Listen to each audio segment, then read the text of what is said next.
श्रीगुरुभ्यो नमः। हरिः ओम्। ॐ भद्रं कर्णेभिः शृणुयाम देवाः, भद्रं पश्येमाक्षभिर्यजत्राः, स्थिरैरङ्गैः स्तुष्टुवागुंसस्तनूभिः, व्यशेम देवहितं यदायुः। स्वस्ति न इन्द्रो वृद्धश्रवाः, स्वस्ति नः पूषा विश्ववेदाः, स्वस्ति नस्तार्क्ष्यो अरिष्टनेमिः, स्वस्ति नो बृहस्पतिर्दधातु। ॐ शान्ति शान्ति शान्तिः। ॐ सहना भवतु, सहनौ भुनक्तु, सह वीर्यं करवावहै, तेजस्विनावधीतमस्तु मा विद्विषावहै। ॐ शान्ति शान्ति शान्तिः। सदाशिवसमारम्भां शङ्कराचार्यमध्यमाम् अस्मदाचार्यपर्यन्तां वन्दे गुरुपरम्पराम्। श्रुतिस्मृतिपुराणानाम् आलयं करुणालयं, नमामि भगवत्पादं शङ्करं लोकशङ्करं। शङ्करं शङ्कराचार्यं केशवं बादरायणं, सूत्रभाष्यकृतौ वन्दे भगवन्तौ पुनः पुनः। ईश्वरो गुरुरात्मेति मूर्तिभेदविभागिने, व्योमवद्व्याप्तदेहाय दक्षिणामूर्तये नमः। निधये सर्वविद्यानां, विशदे भवरोगिणां, गुरवे सर्वलोकानां दक्षिणामूर्तये नमः। ॐ नमः प्रणवार्थाय शुद्धज्ञानैकमूर्तये, निर्मलाय प्रशान्ताय दक्षिणामूर्तये नमः। ॐ प्रज्ञानांशु प्रदानैः स्थिरचरनिकरव्यापिभिर्व्याप्य लोकान्, भुक्त्वा भोगान् स्थविष्टान्, पुनरपि धिषणोद्भासितान् कामजन्यान्, हित्वा सर्वान् विशेषान् स्वपिति मधुरभुं मायया भोजयन्नः। मायासङ्ख्यातुरीयं परममृतमजं ब्रह्म यत्तन्नतोऽस्मि। यो विश्वात्मा विदिजविषयान् प्राक्ष्यभोगान् स्थविष्ठान्, पश्चाच्चान्यान् स्वमतिविभवान् ज्योतिषा स्वेन सूक्ष्मान्। सर्वानेतान् पुनरपि शनैः स्वात्मनि स्थापयित्वा, हित्वा सर्वान् विशेषान् विगतगुणगणः पात्वसौ नः स्तुरीयः।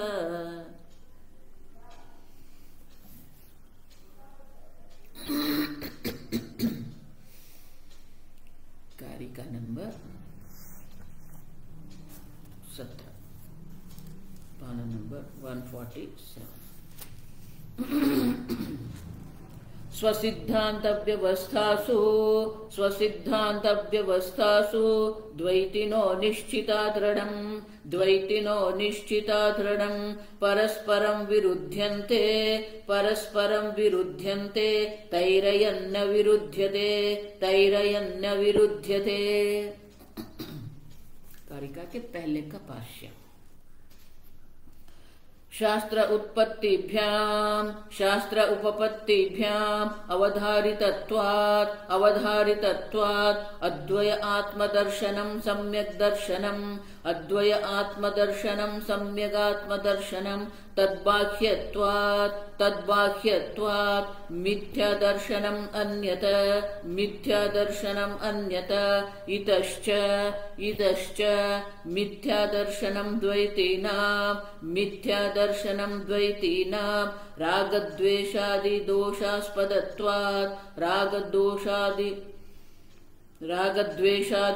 आस्पदत्वात्।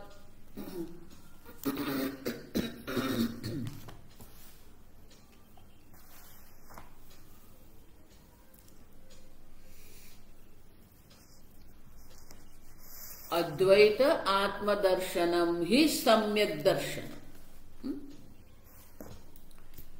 एक द्वितीय आत्म तत्व का जो दर्शन है वही दर्शन है, आप समझो। तो बोले आप अन्य को मिथ्या दर्शन कह रहे हो, तो अन्य मिथ्या दर्शन क्यों है? तद्बाह्यत्वात्, वो वेद बाह्य है। हम आगे देख के गए वेद बाह्य के, आप समझो, जो वेद बाह्य है, जो उपपत्ति माने की तर्क संगत नहीं है, उनको हम नहीं स्वीकार कर सकते, और इसलिए कहते हैं कि ये सब जो है मिथ्या दर्शन है। इतश्च, इतश्च माने की इस कारण से भी मिथ्या दर्शनम द्वैती नाम। अर्थ, तो द्वैती नाम मिथ्या दर्शनम, द्वैतवादियों का जो मिथ्या दर्शन है वो इस कारण से भी मिथ्या दर्शन है। क्यों मिथ्या दर्शन है? अब देखो,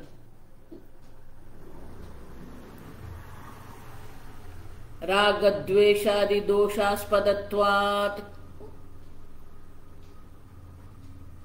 तो शंकराचार्य जी कहते हैं पहले तो ये दो दोष तो है ही, वो वेद बाह्य है, शास्त्र से बाहर है, तद्बाह्यत्वात्, और तर्क संगत नहीं है। और तीसरा कारण भी है, इतश्च मानी ये कारण भी है जिसके कारण वो मिथ्या दर्शन है।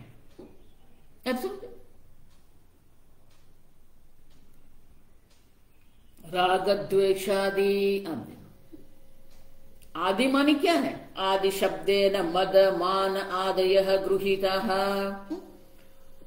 उनको अपने अपने सिद्धांत में ही राग द्वेष है।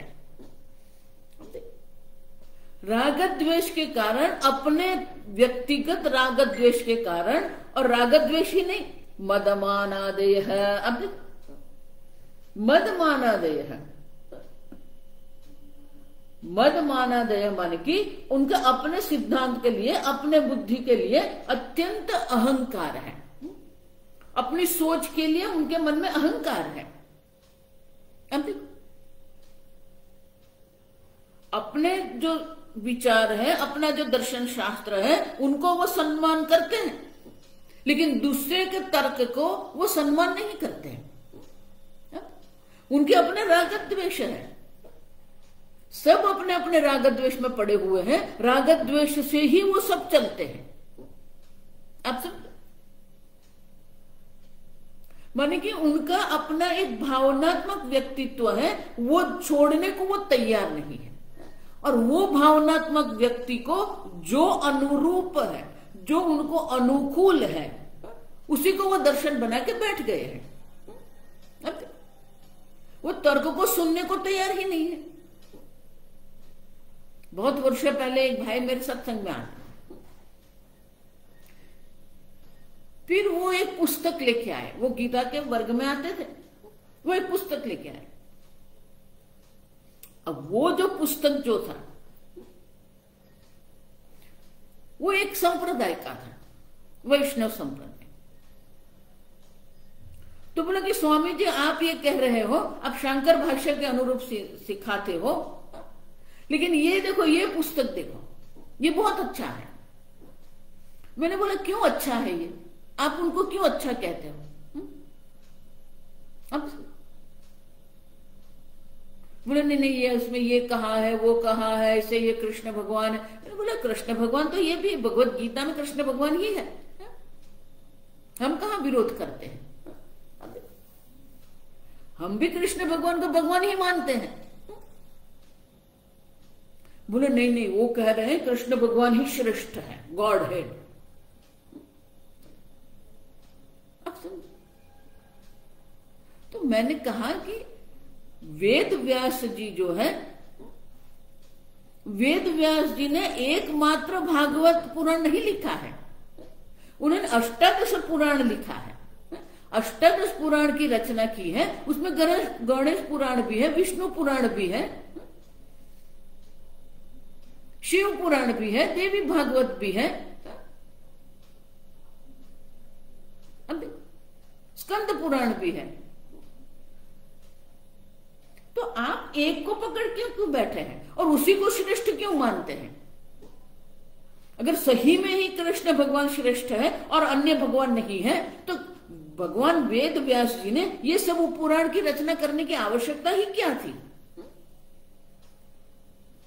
आप समझो।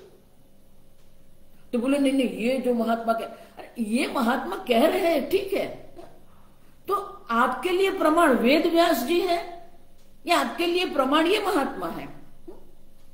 आप समझो, आप समझ रहे हो? ये सब राग द्वेष है। अपने राग द्वेष के अनुकूल है उसे पकड़ते हैं, वो प्रमाण शास्त्र प्रमाण को नहीं पकड़ते हैं। शास्त्र प्रमाण क्या कहता है? भगवत गीता में भगवान स्वयं क्या कहते हैं? मुख्य जो बात है वो तो क्या है? असतः भावः न विद्यते, सतः अभावः न विद्यते। जो असत है, जो विकारी है, उनका अस्तित्व ही नहीं है। वो है ही नहीं। वही तो बात हम ये मांडुक्य में कर रहे हैं, नास्ति भेद कथंचन। अब देखो, जो है वो तो एक अद्वितीय ब्रह्म मात्र है। तो वहां भी भगवान वही कह रहे हैं। आप समझो। तो हमें शास्त्र को देखना है, कोई व्यक्ति को नहीं देखना है। हमारे लिए प्रमाण शास्त्र है, व्यक्ति नहीं है। अब तो सब अपने अपने राग द्वेष पर चलते हैं, और इसलिए शंकराचार्य जी कहते हैं राग द्वेषादि दोष आस्पदत्वात्। वो मिथ्या दर्शन इसलिए है क्योंकि उसमें राग द्वेष मद मान ये सब दोष से युक्त है। आस्पद माने युक्त, आश्रित है। वो सब अपने राग द्वेष से आश्रित है। उनको शास्त्र क्या कहते हैं वो नहीं देखना है। उसमें भगवत गीता में भगवान क्या कहते हैं वो नहीं देखना है उनको। भगवान स्वयं कहते हैं नचमस्थानी भूत है, मुझ में कुछ है ही नहीं। अब देखिए, न रूपमस्ते तथोप उपलभ्यते नान्तो न चार्दिन न च संप्रतिष्ठा। भगवान स्वयं कह रहे हैं कि ये जगत जिस प्रकार से आप उनका निश्चय करते हैं तथा मानी ऐसा ही है, वो है ही नहीं। न उपलभ्यते, आप जिस प्रकार से ये जगत के बारे में अभिप्राय बना के बैठते हैं उस प्रकार से ये जगत अभिव्यक्त नहीं होता है, क्योंकि वो क्षण भंगुर है। प्रत्येक क्षण उनका नाश हो रहा है, प्रत्येक क्षण उनमें परिवर्तन आ रहा है। अब देखिए, कई बार लोग गांव जाते हैं ना, तो गांव में वो पुराना वृक्ष होता है। अब देखिए, तो वट वृक्ष भी होता है, नीम का वृक्ष होता है। तो वो क्या विचारते हैं? हाँ, जो वही है जो जिसके ऊपर हम खेलते थे, वही है। नहीं, इतने वर्षों में ये वृक्ष बदल गया है। ये संपूर्ण जगत विकारी है, परिवर्तनशील। वो जैसा आप उनको देख रहे हैं या जैसा आप उनके बारे में विचार कर रहे हैं वैसा है ही नहीं। न रूपमस्य तथा एव उपलभ्यते। ये संपूर्ण जगत अपने को सत्य सिद्ध नहीं कर रहा है, वो तो अपने को विकारी ही सिद्ध कर रहे हैं, वो तो अपने को मिथ्या ही सिद्ध करते हैं। अब देखो, हम उसे सत्य मान के चलते हैं। आप जो ये व्यवहारिक जगत जिसको हम कहते हैं, जो व्यवहारिक जगत में सूर्योदय है, सूर्यास्त है, लेकिन वास्तविकता तो क्या है? आप जब कहते हो कि मैं सूर्योदय का दर्शन कर रहा हूं, न तथा एवं उपलब्ध, वो ऐसा कि वैसा नहीं है। क्यों? क्योंकि सूर्य के किरण को पृथ्वी तक पहुंचने के लिए 8 मिनट का समय लगता है। माने कि आप अभी जो सूर्योदय देख रहे हैं वो तो 8 मिनट पहले हो गया है। आप समझो, आप जिसको सूर्यास्त कहते हैं, आप जिसको सूर्यास्त दर्शन कहते हैं, वो तो 8 मिनट पहले हो गया है। आप जो देख रहे हैं सूर्य को, वो 8 मिनट पहले का है।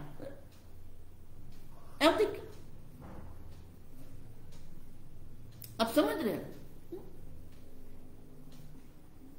सब अपने अपने राग द्वेष को पकड़ के बैठे हैं, सब अपने राग द्वेष को सिद्ध करने का प्रयत्न करते हैं, सब लोग अपने अपने को जो अनुकूल है उसी को सत्य सिद्ध करने का प्रयत्न करते हैं। और इसलिए शंकराचार्य जी कहते हैं कि एक अद्वितीय आत्म तत्व का दर्शन है, वही सम्यक दर्शन है, इससे अन्य जो भी दर्शन सब मिथ्या दर्शन है, क्योंकि उसमें प्रत्येक व्यक्ति का राग द्वेष मद मान सब वहां है। अब देखो,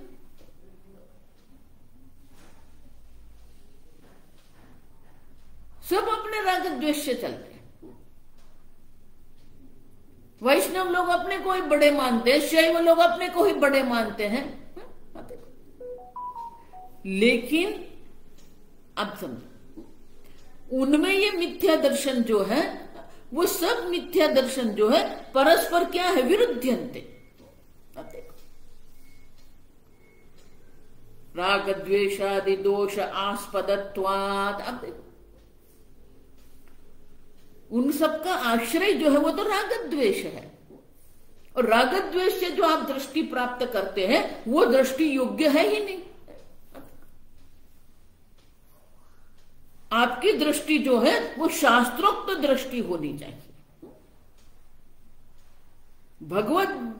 भगवान जो हमें गीता में दृष्टि देते वो हमारी सही दृष्टि है।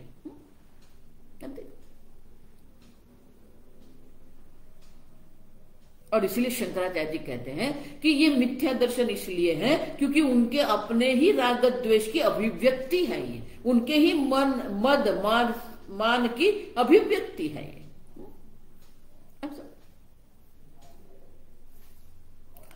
तो बोले कथम माने क्यों, अब ऐसा क्यों कहते हो? भाष्य, कथम स्वसिद्धांत व्यवस्थासु स्वसिद्धांत रचना नियमेषु कपिल कणाद बुद्ध अर्हतादि दृष्टि अनुसारिणः द्वैतिनः निश्चिताः। अब देखो, स्वसिद्धांत व्यवस्था, अपने अपने सिद्धांत जो है, सिद्धांत रचना नियमेषु। कपिल मुनि ने सांख्य दर्शन की रचना की है, काणाद मुनि जो है नैयायिक का दर्शन, बौद्ध दर्शन है, उसी प्रकार से अर्हत आदि मानी जैन दर्शन। वो अपनी अपनी दृष्टि से चल रहे, दृष्टि अनुसारी न है, उनको शास्त्र अनुसारी नहीं है। अब सुन, शंकराचार्य जी शास्त्र अनुसारी है, उनके लिए क्या कहते हैं? छठे अध्याय में जब साधु शब्द आता है, साधुष्वपि च पापेषु सर्वत्र समदर्शन है, तो साधु शब्द के लिए शंकराचार्य जी क्या कहते हैं? शास्त्र अनुसारी। साधु वो है जो शास्त्र का अनुसरण करते हैं, वो शास्त्र से बाहर नहीं जाएंगे, क्योंकि शास्त्र हमारे लिए प्रमाण है। अब समझो, लेकिन ये शास्त्र अनुसारी नहीं है, क्या है? दृष्टि अनुसारी न है। अब देखो, वो सब अपनी अपनी दृष्टि से ही चलते हैं। स्वयं सिद्धांतम व्यवस्थापितुम तत्व ज्ञानम अधिकृत्य। अब सबने अपने अपने एक सिद्धांत बना के रखा है, वही सिद्धांत को तत्व ज्ञान वो मानते हैं, और उसी को तत्व ज्ञान मान के प्रवृत्ता नाम वादी नाम। अब देखो, वो सब अपने अपने सिद्धांत से चल रहे हैं, सब अपनी अपनी दृष्टि से चल रहे हैं। अब देखो, राग आस्पदत्वेपि तेषां देशास्पदत्वम्। मात्र और मात्र राग आस्पद नहीं है, अपने ही सिद्धांत को सत्य मान के चलो, वो राग मात्र नहीं है। दोषास्पदत्वात्। अब देखो, दोष भी है, क्यों? क्योंकि वो अपने को सत्य मानते हैं, अन्य को अयोग्य ठहराने के लिए सब प्रकार के तर्क करते हैं। अब देखो, और इसीलिए वो सब अपने अपने सिद्धांत को पकड़ के अन्य सिद्धांत का खंडन करने का प्रयत्न करते हैं। आप सब तो आगे मैंने कहा ना कि शंकराचार्य जी के पहले जो थे 6 आस्तिक दर्शन है, नैयायिक है, वैशेषिक है, सांख्य है, योग है, पूर्व मीमांसा मानी कर्म कांड है, उत्तर मीमांसा मानी वेदांत दर्शन है। ये 6 जो है वो शास्त्र को प्रमाण मानते हैं, लेकिन जो पहले 4 है उनको तर्क की प्रधानता, वो वेद शास्त्र को मानते हैं लेकिन वो अपने तर्क को मुख्य मानते हैं। फिर 6 जो है वो नास्तिक दर्शन है, चार्वाक है, जैन है, बौद्ध है। बौद्ध में भी 2 है, क्षणिकवादी है, शून्यवादी है। अब सुनो, शंकराचार्य जी के बाद जो द्वैतवादी आए, वो 4 द्वैतवादी आए।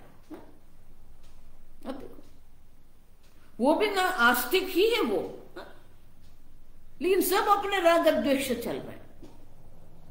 विशिष्टाद्वैत है, द्वैताद्वैत है, शुद्धाद्वैत है, चिज्जड़वाद है। अब देखो, तो रामानुजाचार्य जो है, निम्बकाचार्य है, वल्लभाचार्य है, माधवाचार्य है, तो वो द्वैत को सत्य मानते हैं। वो कहते हैं ईश्वर भी सत्य है, जीव भी सत्य है, जगत भी सत्य है, जन्म मृत्यु भी सत्य है, कर्म भी सत्य है, पाप पुण्य भी सत्य है। लेकिन मुख्य प्रश्न तो यह है कि सत्य अनेक होता है या एक होता है? सत्य में अनेकता की कोई संभावना नहीं, सत्य हमेशा एकमेव अद्वितीय। देखो, और आधुनिक का दृष्टि से हम देखते हैं तो अन्य बहुत सारे संप्रदाय हैं जिसे शास्त्र से कोई संबंध ही नहीं है, सब अपने अपनी बुद्धि से चलाते हैं। बहुत सारे ऐसे संप्रदाय अभी आधुनिक काल में हैं जो अपने अपनी बुद्धि से चलते हैं, उनको शास्त्र से कोई लेना देना ही नहीं है, भगवत गीता से भी उनको कोई लेना देना नहीं है। अब सब शास्त्र बाह्य है। और इसलिए शंकराचार्य कहते हैं स्वसिद्धांत व्यवस्था सुमानी की ये द्वैती न निश्चिता दृढ़, दृढ़ निश्चय करके वो बैठ गए हैं। ये सब द्वैती है, ये द्वैतवादी जो है सब ये अनेक प्रकार के जो दर्शन शास्त्र हैं उनका ही अनुसरण करते हैं। अब सब तो आप क्यों कहते हो कि निश्चिता दृढ़म? तो शंकराचार्य जी आगे हम कहते हैं एवमेव एषः परमार्थः न अन्यथा इति तत्र तत्र अनुरक्ताः प्रतिपक्षञ्च आत्मनः पश्यन्तः त्वं द्विषन्तः इति एवं रागद्वेष उपेताः स्वसिद्धांत दर्शन निमित्तमेव परस्परम अन्यो अन्यं विरुध्यन्ते। राग द्वेष, तो बोले राग द्वेष क्या है? एवमेव एषः परमार्थ न अन्यथा इति तत्र अनुरक्ता। अपने सिद्धांत में इतना आसक्त होके वो बैठे हैं कि उसी को ही वो परमार्थ मानते।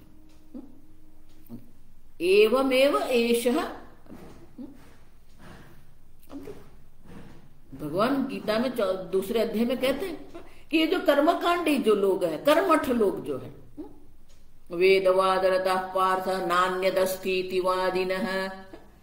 वेद की बात करते हैं, लेकिन वो कहते हैं ये कर्म से अन्य कुछ है ही नहीं। स्वर्ग काम फल, तो स्वर्ग काम पराह, वो स्वर्ग के इच्छा में ही समर्पित है, न अन्य। अन्य कुछ है ही नहीं। आप यहां कर्म करो, यज्ञ कर्म करो, तपश्चर्या करो, आपको पुण्य प्राप्त होगा, ये पुण्य से आप स्वर्ग में जाएंगे।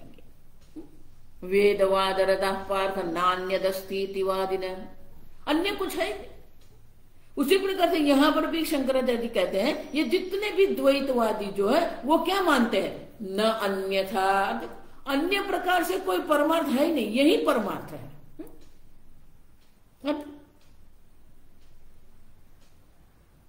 तत्र अनुरक्ताः, उसी में अनुरक्त है, माने कि उसी में वो समर्पित है। उनकी दृष्टि उसमें ऐसे समर्पित होकर बैठ गई है, अभिनिविष्टाः, उनकी बुद्धि उनसे अन्य कुछ देखने को समझने को तैयार ही नहीं है। अभिनिवेश है ये। इतना ही नहीं, प्रतिपक्षम च आत्मनः पश्यन्तः तम द्विषन्तः।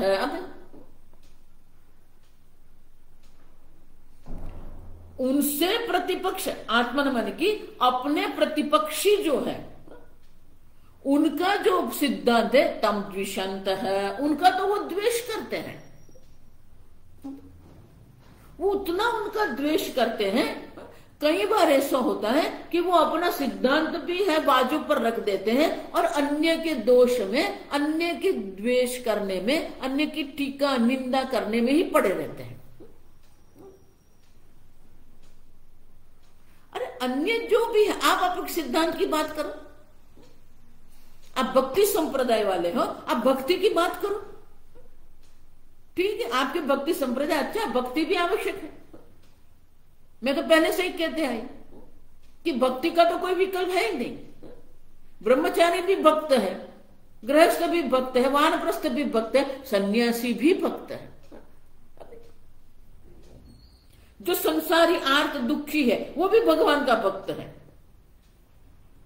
जिसको अपनी इच्छा की पूर्ति करनी है वो भी भगवान की प्रार्थना करता है, वो भी भगवान का भक्त है। जो जिज्ञासु है वो भी भगवान का भक्त है, ज्ञानी भी। आप देखो,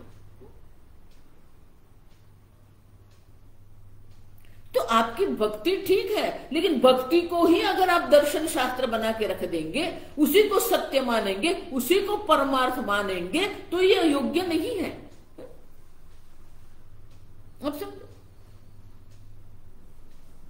ये शंकराचार्य तो मायावादी है, ये शंकराचार्य जी ये है वो है।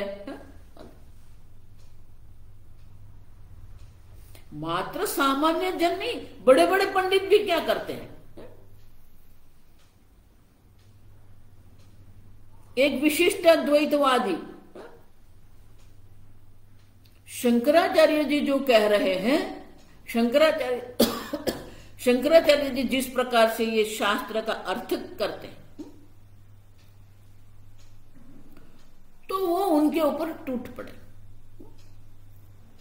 और पूरा पुस्तक लिख लिए। छोटा मोटा नहीं, 300-400 पन्ने का वो पुस्तक उन्होंने प्रकाशित किया। आप सुनो, द्वेष ही करते ऐसा नहीं है, अन्य की निंदा करना भी वो करते। प्रतिपक्षम च आत्मनः पश्यन्तः तम द्विषन्तः, अपने से विरोधी उनको देखते हैं। आत्मनः प्रतिपक्षम पश्यन्तः, अपने से वो प्रतिपक्षी विरोधी उनको मानते हैं और उनके प्रति द्वेष भाव रखते हैं। तो ये महात्मा जो थे, शंकराचार्य जी के भाष्य में कितने प्रकार के दोष हैं वो दिखाने के लिए उन्होंने पूरा एक पुस्तक लिख दिया और पुस्तक का शीर्षक रख दिया शतदूषणी। ये शंकराचार्य के भाष्य में ये 100 प्रकार के दोष है, शतदूषणी। अब देखो, अब जैसे ही ये सत्व दूषणी प्रकाशित हुई, तुरंत ही जो शंकराचार्य भाष्य का अध्ययन करने वाले पंडित थे, उन्होंने उनके सामने एक और पुस्तक प्रकाशित कर दी, शतभूषणी। बोले कि ये दोष नहीं है, ये तो हमारा भूषण है। तो द्वेष करते हैं और द्वेष करके उसको वो प्रकाशित करते हैं। आप समझ, और इसलिए कहते हैं आत्मनः प्रतिपक्षम पश्यन्तः द्विषन्तः। अपना जो प्रतिपक्षी विरोधी है उनके प्रति द्वेष भाव को रखते हैं। इति एवं राग द्वेष उपेताः, वो सब राग द्वेष से ही युक्त है। स्वसिद्धांत दर्शन निमित्तमेव, और अपने अपने सिद्धांत के निमित्त से क्या होता है, परस्परम विरुध्यन्ते। गौड़पादाचार्य जी कहते हैं परस्परम विरुध्यन्ते, अपने सिद्धांत में दृढ़ता पूर्वक वो बैठे हैं, अन्य प्रतिपक्षी विरोधी जो है उनका द्वेष करते हैं, और इस प्रकार से परस्परम विरुध्यन्ते। वो सब अपने अपने में ही विरोध करते हैं। देखो अलग शांति प्रकरण में सब आएगा। तो वो ही अन्य को दूषित निश्चित करते हैं, वो विरोधी मानते हैं उनको। परस्परम अन्योन्यम विरुध्यन्ते।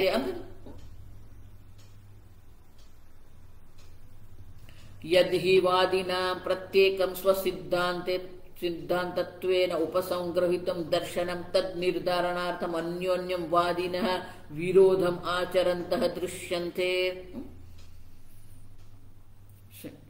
आनंदगिरी महाराज कहते हैं कि एक बड़े बड़े जो पंडित हैं, जो अपने अपने सिद्धांत को ही सत्य मान के चल रहे हैं,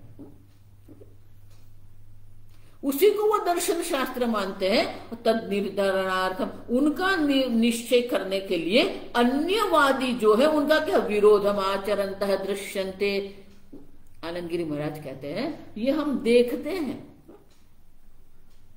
कि जो अन्यवादी हैं उनके प्रति वो द्वेष भाव करते हैं, उनके प्रति विरोध प्रदर्शित करते हैं।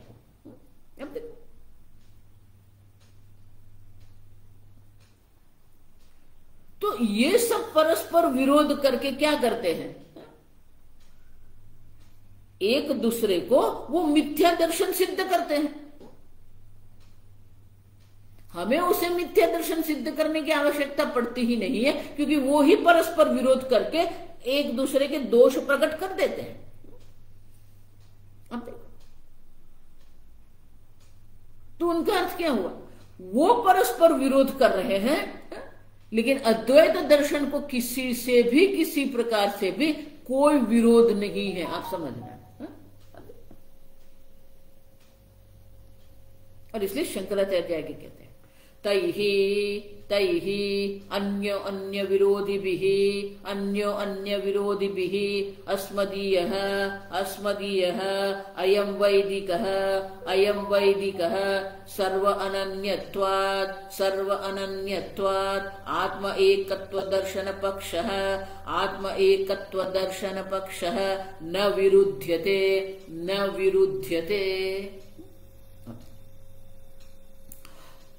कारिका में क्या कहा, तैहि अयम न विरुध्यते। अयम मानी क्या है, तैहि मानी क्या है, अन्योन्य विरोधी भी। ये जितने भी अन्य विरोधी दर्शन जो है उससे अस्मदीयः अयम वैदिकः दर्शन पक्षः न विरुध्यते। हमारा जो वैदिक पक्ष है उसे किसी से भी कोई विरोध नहीं। कल हम देख के गए ना, ये सब सोपान है, आपको अगली सीढ़ी चढ़ना है, वहां अटक नहीं जाना है, आगे बढ़ना है हमें। अयम वैदिक है, तो वैदिक दर्शन क्या है, सर्व अनन्यत्व आत्म एकत्व दर्शन पक्ष है। क्योंकि हमारा पक्ष तो क्या है? आत्म एकत्व दर्शन, एक अद्वितीय आत्मा का दर्शन, वही हमारा पक्ष है। उतना ही नहीं, सर्व अनन्यत्वात्, आत्मा अनन्यत्व, आत्मा से भिन्न अन्य कुछ है ही नहीं। अब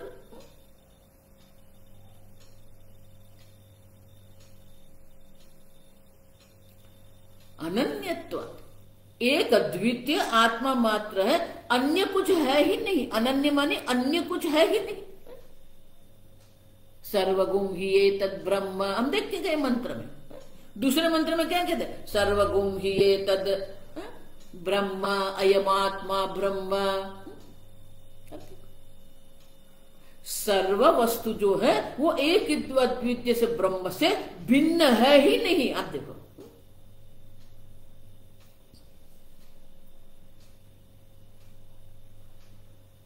जो एक अद्वितीय आत्मा की हम बात करते हैं, वो आत्मा जो है वो किसी से भी भिन्न है ही, अन्य है ही नहीं। आप जिसको ये कह रहे हो तो वो सब तो ब्रह्म मात्र है।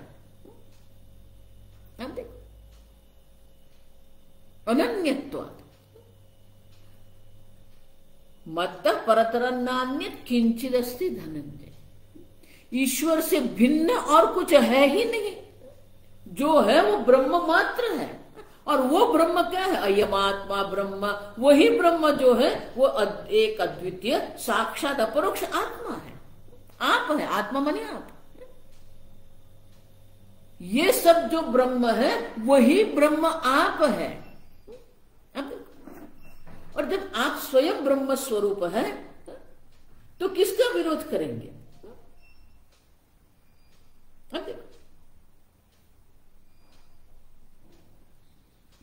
कोई विरोध की संभावना है ही नहीं, क्योंकि सब ब्रह्म से कोई अन्य है ही नहीं। जब अन्य ही नहीं है तो हम किसका विरोध करेंगे? तैहि अयम न विरुध्यते। ये जो हमारा सिद्धांत है, एक अद्वितीय ब्रह्मात्म दर्शन का जो सिद्धांत है, उसे किसी से कोई विरोध नहीं है।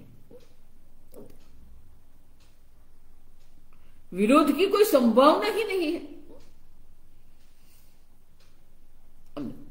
तो बोले आप ऐसा क्यों कहते हो कि विरोध की संभावना नहीं है? तो शंकराचार्य जी दृष्टांत देते हैं। यथा यथा स्वहस्तपादादिभिः स्वहस्तपादादिभिः, यथा स्वीकीय कर चरणादिभिः आघाते आघाते कदाचित आचरितेपि द्वेषः न जायते। जिस प्रकार से हमारे कर हस्त है, पाद है, तो वो एक दूसरे का क्या विरोध करेंगे क्या? नहीं। अगर कोई कारण से पैर पर जोर से हाथ लग गए तो क्या ये पैर जो है वो हाथ का विरोध करेंगे? नहीं। अब देखो, आघातेपि, अब देखो, कदाचित आचरितेपि द्वेषः न जायते। किसी से कोई द्वेष नहीं होगा। यथा स्वहस्तपादादिभिः, अपने हाथ और अपने पैर है, दोनों में कोई विरोध नहीं, क्योंकि वो पूर्ण शरीर के एक अंग है। जिस प्रकार से वो पूर्ण शरीर जो है उनके अंग है और इसलिए हम उनका विरोध नहीं करेंगे, उसी प्रकार से ये सब जो है एक अद्वितीय ब्रह्म मात्र है। सब में आ गया उसमें, ब्रह्म में ये सब समाहित ही हो गया है। इसलिए हमें किसी से कोई विरोध नहीं है, कोई विरोध करने की आवश्यकता भी नहीं है। हमें तो वो देखना है कि शास्त्र हमें क्या कहते हैं। और कल जो मैंने कहा कि शास्त्र भी नहीं, आप क्या चाहते हो। आपको अनंत सुख की इच्छा है, आपको आपको ही द्वैत जो है पसंद नहीं है। देखो, इसलिए मेरा जो दृष्टांत है ना, भारत में है तो ये गुजराती है, ये मलयालम है, विरोध करेंगे। लेकिन वही लोग जब अमेरिका में जाते हैं तो क्या कहते हैं, आप भारत से हैं? हाँ, मैं भी भारत से। तो हम क्या देखते, अद्वैत ही समझते। ये भी भारतीय है, मैं भी भारतीय। ये भी गुजराती है, मैं भी गुजराती हूं। ये भी पंजाबी है, मैं भी पंजाबी हूं। तो पंजाब से अद्वैत ही हुआ ना, भारत के नाम से अद्वैत हुआ। द्वैत किसको पसंद है? द्वैत किसी को पसंद है ही नहीं। और आगे हम देख के गए कि श्रुति माता जो अद्वैत दृष्टि है उनकी प्रशंसा करती है, और श्रुति माता स्वयं द्वैत का विरोध करती है। हम अन्यः अहम अन्यः सौ इति न सपश्यति। ये अन्य है, मैं अन्य हूं, इस प्रकार से को जो दर्शन कर रहे हैं वो सही दर्शन है, वो मिथ्या दर्शन है। न सपश्यति। उदरमंतरम कुरुते अथ तस्य भयं भवति। मृत्यु से मृत्युमाप्नोति यह नाना एव पश्यति। जो अनेकता का दर्शन करते हैं, जो अनेकता में सत्य बुद्धि करके बैठे हैं, जो द्वैत में सत्य बुद्धि करके बैठे हैं, उसे तो मृत्यु से मृत्यु की प्राप्ति होती है, उसे मोक्ष की प्राप्ति नहीं होती। वो जन्म मरण के चक्र में पड़े रहेंगे। और इसीलिए हमें किसी से कोई विरोध नहीं है, आप समझो। देह इंद्रिय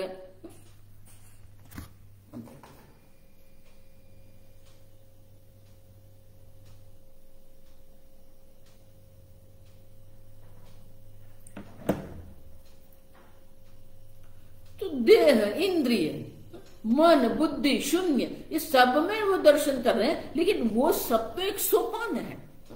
आप देह को छोड़ के इंद्रिय में जाइए, इंद्रिय को छोड़ के आप मन, मन से बुद्धि। इंद्रियाणि पराण्य इंद्रियभ्य परम मन, मनसस्तु परा बुद्धि, बुद्धिरात्मा महान पर। तो आप आगे बढ़िए, देह पर नहीं बैठे रहे, इंद्रिय पर जाइए, इंद्रिय पर नहीं बैठे रहे, मन में जाइए, मन पर नहीं बैठे रहे, बुद्धि पर जाइए। और बुद्धि पर मत बैठे रहो, बुद्धि का जो साक्षी चैतन्य जो है, बुद्धि का जो अधिष्ठान चैतन्य जो है, उसके ऊपर जाइए। तैत्तिरीय उपनिषद भी वही है। अन्न रसमय है, उसे छोड़ के आप प्राणमय में जाइए, प्राणमय को छोड़ के मनोमय, मनोमय को छोड़ के विज्ञानमय, विज्ञानमय को छोड़ के आनंदमय, और आनंदमय जो है उनका जो अधिष्ठान है वो ब्रह्म है, जो आप है। तो ये जितने भी संप्रदाय जो है ना, हमारे ये जो मार्ग है, मार्ग में कहीं ना कहीं वो अटक गए हैं, उसे आगे बढ़ाना है हमें। और इसलिए किसी से हमारा कोई विरोध नहीं है।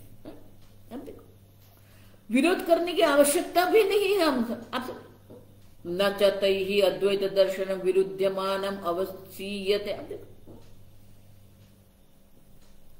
अद्वैत दर्शन है, वो किसी को भी अपना विरोधी मानते ही नहीं है। हमें उससे कोई विरोध नहीं है। परबुद्धि अभावात् तथा द्वैत अभिमान अभिमानी भी उपद्रवे अक्षुद्रे कृतेपि। परबुद्धि, ब्रह्म बुद्धि उनके पास नहीं है, और इसलिए क्या करेंगे? द्वैत अभिमानी भी उपद्रवे अक्षुद्रे कृतेपि। वो जो अद्वैतवादी है उनके साथ अयोग्य व्यवहार करते हैं, उनको हैरान परेशान करने का प्रयत्न करते हैं। ऐसा करते हुए भी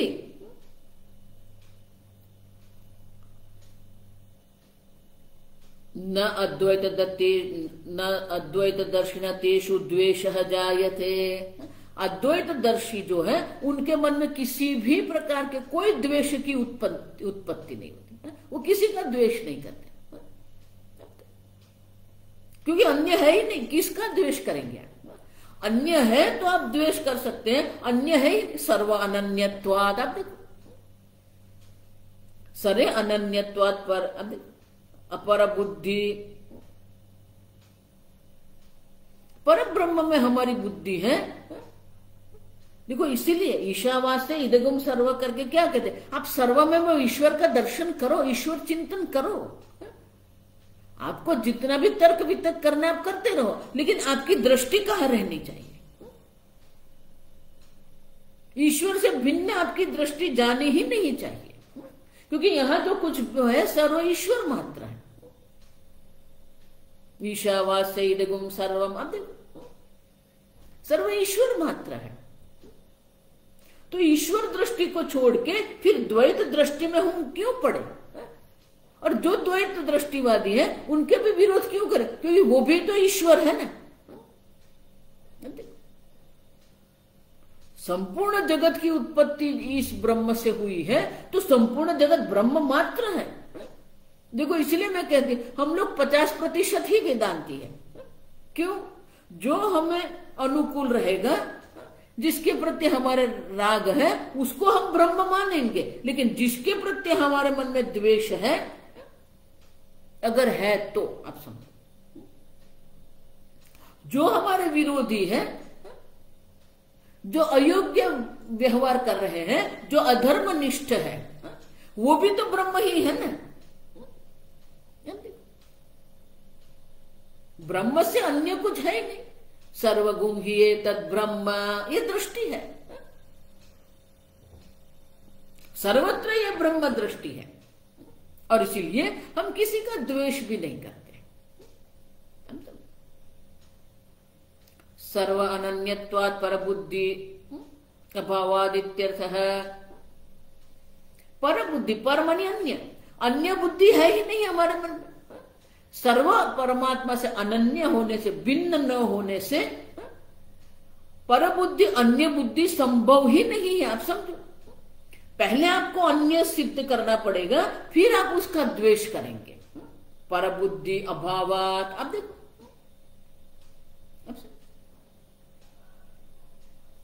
अन्य बुद्धि है ही नहीं। अन्य बुद्धि होगी तो फिर वो द्वेष करने की संभावना रहेगी। और इसीलिए अद्वैत दर्शन से सम्यक दर्शनत्वम, और इसीलिए ये अद्वैत दर्शन है, वही सम्यक दर्शन। अच्छा, बाकी सब जो है वो सब अपने राग द्वेष से ही बने हुए हैं, अपने भावनात्मक राग द्वेष में ही वो पड़े रहते हैं। आप भगवान से प्रेम करो, भगवान की भक्ति करो, उसमें अद्वैत वेदांत से कोई विरोध नहीं। लेकिन उसी को आप, वो आपकी भक्ति जो है, वो भक्ति को सिद्धांत बनाने की आवश्यकता क्या है आपको? आप समझ रहे मैं क्या कहती हूं? भक्ति भक्ति ही है। अब विष्णु की भक्ति करो या कृष्ण की भक्ति करो या शिव की भक्ति करो या गणेश की भक्ति करो, लेकिन वो भक्ति को आप सिद्धांत क्यों बनाते हैं? उसको सिद्धांत बनाने की क्यों आवश्यकता है? आप समझो, उनको ही फिर सिद्धांत बना देते हैं और फिर अपना संप्रदाय बना के बैठ जाते हैं। अब देखो, तो आप स्वयं मिथ्या दर्शन में हैं और अन्य को भी आप क्या कर रहे हैं? इसीलिए यमराज कठोपनिषद में क्या कहते हैं? अंधे नैव यथा नियमाना यथा अंधाः,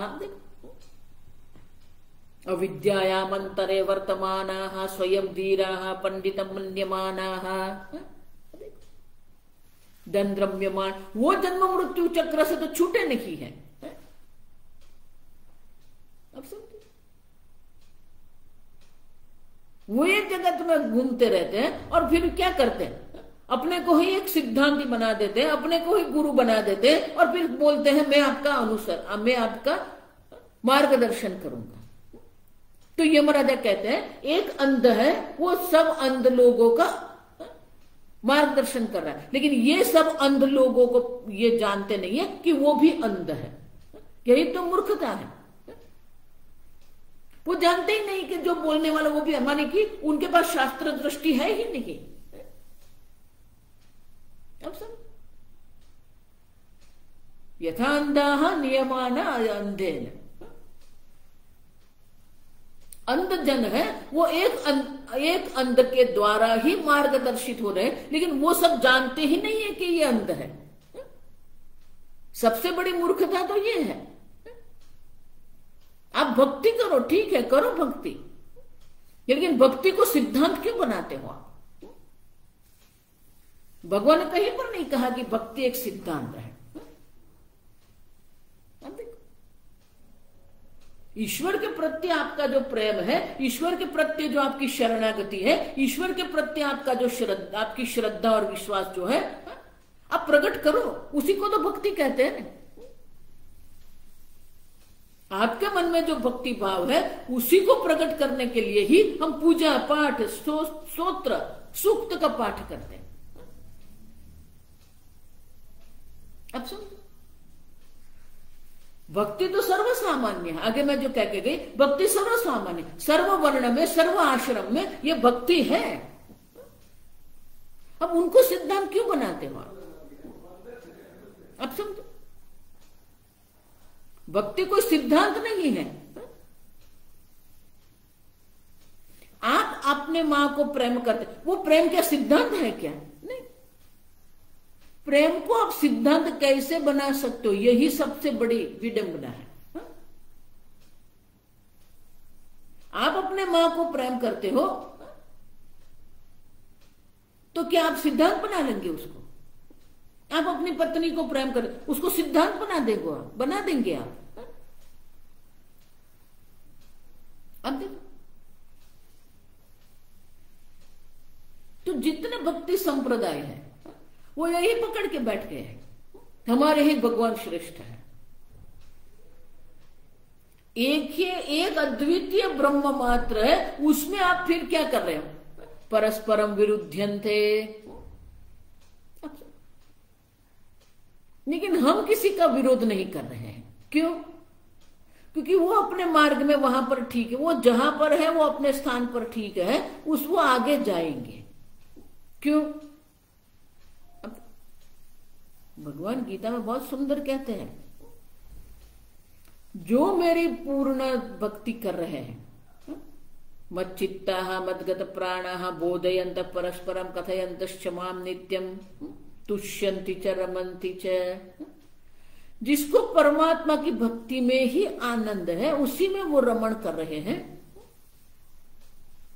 तो भगवान कहते हैं एवं सतत युक्तानां भजतां माम प्रीति पूर्वकम, जो प्रीति पूर्वक, प्रेम पूर्वक जो मेरी भक्ति करता है,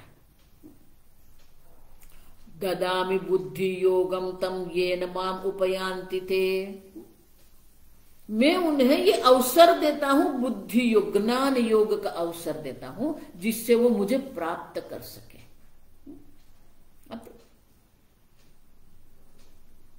तो ईश्वर की जो ये संपूर्ण सृष्टि जो है ना, जब सर्व ब्रह्म मात्र है, तो उसमें आप एक अलग क्यों करते हो? और इसीलिए गौड़पादाचार्य जी कहते हैं हमें किसी से कोई विरोध नहीं है, वो परस्पर द्वेष करते रहते हैं, वो परस्पर विरोध करते रहते हैं। हमारी दृष्टि से तो वो सोपान है, वो एक एक सोपान की सीढ़ियां चढ़ते रहते हैं, हमें कोई विरोध नहीं। अब समझो, भक्ति का भी विरोध नहीं है, और जो महात्मा भक्ति कर रहे हैं उससे भी हमें कोई विरोध, उनकी जो प्रक्रिया है उससे भी हमें कोई विरोध नहीं। लेकिन अगर भक्ति को वो सिद्धांत बना के बैठ जाएंगे तो वो मिथ्या दर्शन है, वो शास्त्रोक्त नहीं है। अच्छा, वो मिथ्या दर्शन है, क्योंकि शास्त्र दर्शन ही दर्शन है, एक अद्वितीय आत्मदर्शन ही दर्शन है। आप भक्ति करो, लेकिन उनको दर्शन शास्त्र मत बनाइए, उसे सिद्धांत मत बनाइए।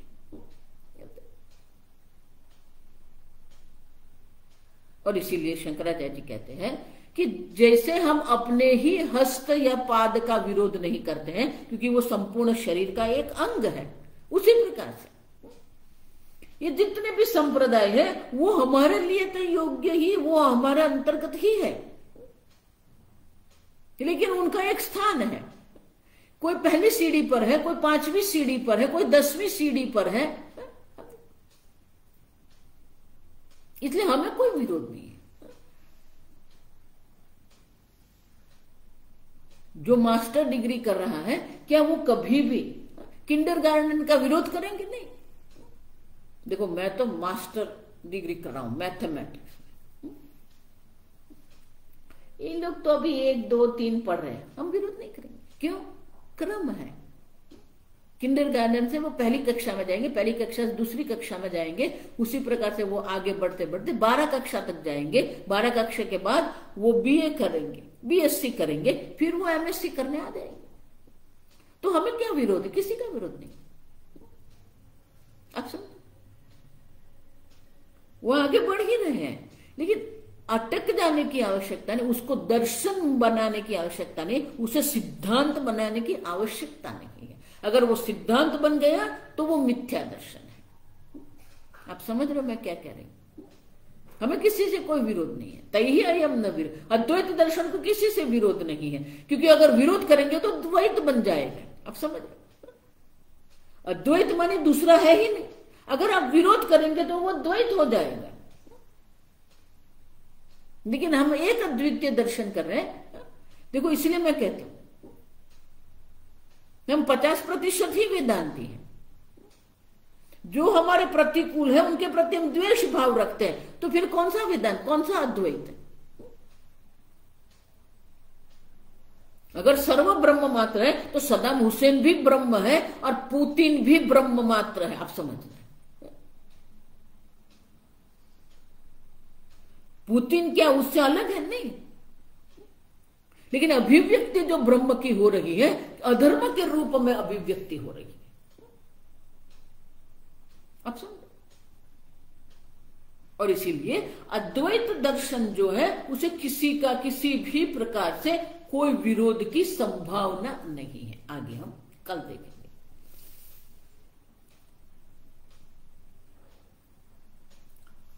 ओम असतो मा सद्गमय तमसो मा ज्योतिर्गमय मृत्योर्मा अमृतंगमय।